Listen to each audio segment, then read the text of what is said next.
All right. I thought I would mention a good way to destroy leftism almost permanently until they undermine the education system once more, in the name of lowering standards so that anyone can pass and no child left behind and so on. Um, Reestablishing standards for civic teaching and so on. And basically, what you do is you teach the Bible and you slap "In God We Trust" back on the coins, and you have the Supreme Court declare again, just like it did in 1890, that America is a Christian nation, but you don't set up any national or USA state churches. USA state churches did exist throughout the colonies at the beginning for a while, but it's generally a bad idea. Um, what you're supposed to do to destroy the left, though, is you teach Jerusalem, Athens, Rome, London. Basically, what I mean is you teach like 30 minutes to 2 hours of the Bible every week, and you teach 30 minutes to 2 hours of Greek philosophers, and you teach 30 minutes to 2 hours of um, Roman statesmen or something like that, and you teach 30 minutes to 2 hours of English history and the development of liberty, natural to the Englishman, basically, and so on.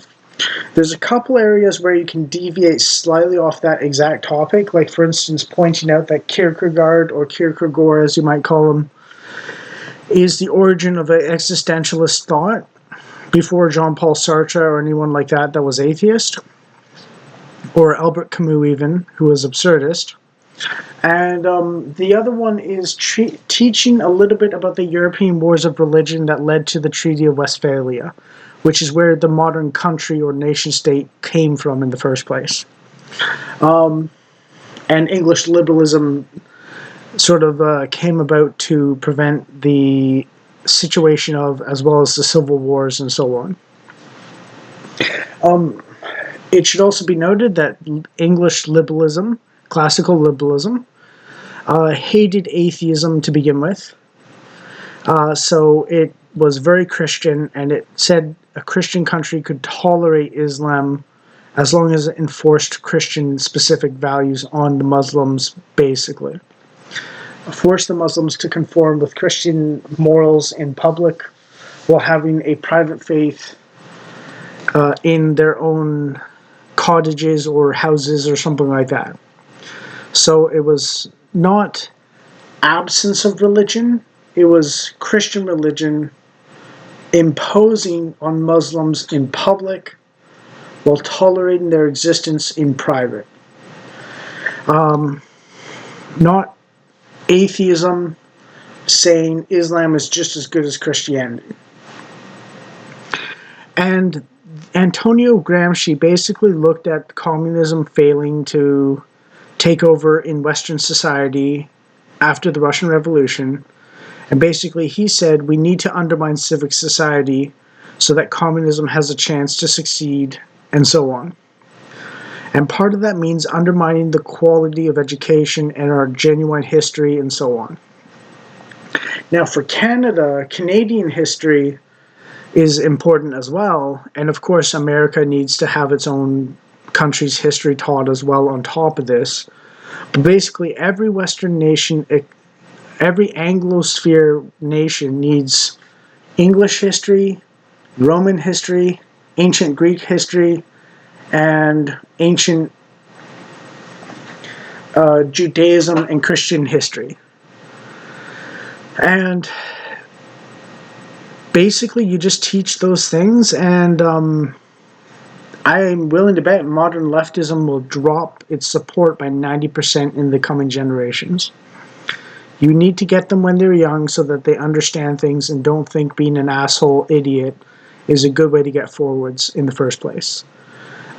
Basically, one of the things about nuisance streamers like Johnny Somali, who's infamous and is going to jail for a long time in South Korea because he's a raging asshole who's doing very inappropriate things and threatening people, stalking people, sexually harassing people and so on, is that when he was younger, he got a big boost of money and donations and stuff like that for doing those kinds of things. And he's an idiot to begin with. And he got taught doing bad things gets you good things. And once you get that in your head as an idiot, you don't learn from pain very well. And a lot of leftists are just as stupid as Johnny Somali. So you need to get them when they're young, and I want to say indoctrinate or propagandize in the neutral sense of those two words. I know they've gotten a reputation for certain things in regards to bad things because of the way that they're consistently applied throughout history, but at one point those were both basically neutral terms and so on. So we need to get them when they're young, with good education that's proper and grounded in the true inspirations for our society, not just this bullshit sort of slavery bad, Nazis are right wing and right wing are therefore bad kind of nonsense. And I'm not saying slavery isn't bad, but like it's not the only thing that happened in America or Britain or the West or anything like that. And Nazism isn't when history started by any means. There's a good 10,000 years of history before that, you know. But we need to teach the basics of Western civilization, which is Athens, Rome, and Jerusalem. And the Anglosphere needs to at least the Anglosphere needs to learn English history and the march towards liberty for the most part while keeping morality and common sense in charge as well. Other countries can have their own sort of historical country history and so on. But at least the English-derived nations need to have English history as well as their own country's history because they're all basically colonies at one point. So the ancient history is English. And that origin point to 1945 is basically the most important part of history because it's the majority of our developments and so on before the bad times, before the hippies, before the progressives really took over for the most part, except for FDR. But we can teach that he was kind of like Woodrow Wilson, I guess, if we want to. And basically tar and feather the leftists as foreign agents of destruction through knowledge of history and their relative position to everyone that came before and their inability to connect with our people's history at all in any real sense. So yeah, that's my advice. And I will say that another thing is, as well, is hatred of the state while loving your nation, or wanting to be left alone by the state, so hating it and wanting it to be reduced for that reason instead of just loving your nation and hating the state that oppresses it, and wanting the state reduced for that reason, can coincide.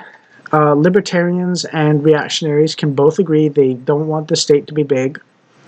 The reactionary believes that it's so that people can give more charitably from themselves, and the libertarian says, I want the state to be small so I can enjoy my earnings without giving them up to other people. Not exactly the identical situations, but at the same time, the important part is they want the state reduced in size by a lot.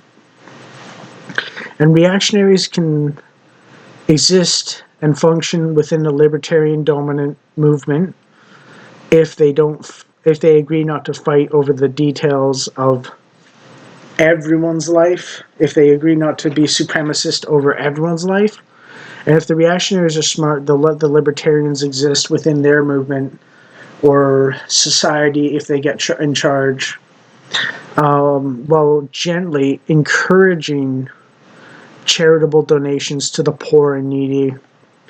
And I don't mean in a making an offer you can't refuse mafioso kind of way. I mean just a gentle like, hey, you're not feeling so good right now, but hey, if you give that hobo or beggar over there a coffee and a sandwich and maybe a cigarette, he'll be happy as hell, and you'll feel a lot better about yourself. Something like that, basically. Like just a gentle encouragement, and I mean gentle. I don't mean like forcefully. I don't mean Trudeau encouragement. I mean Jesus encouragement, basically. And the In God We Trust, declaring America officially a Christian nation, and so on, is the reactionaries' desire. But I think going beyond that is a mistake, basically. So, yeah, other than teaching the Bible and Greek philosophers and Roman statesmen and English history, and of course your own country's history on top of that.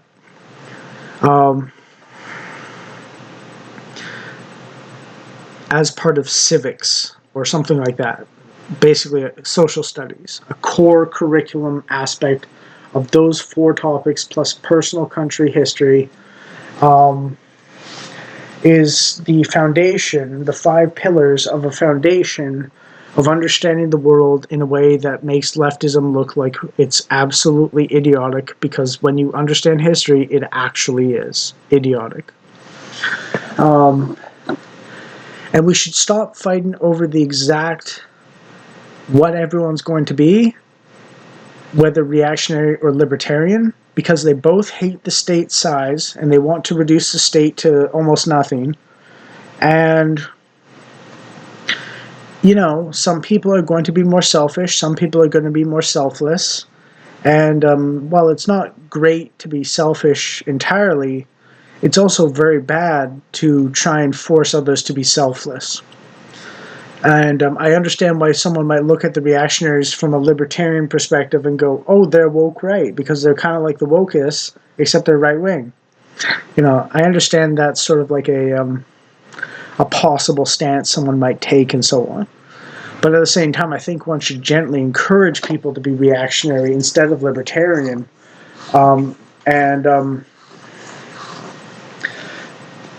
But gently encourage them, not force them.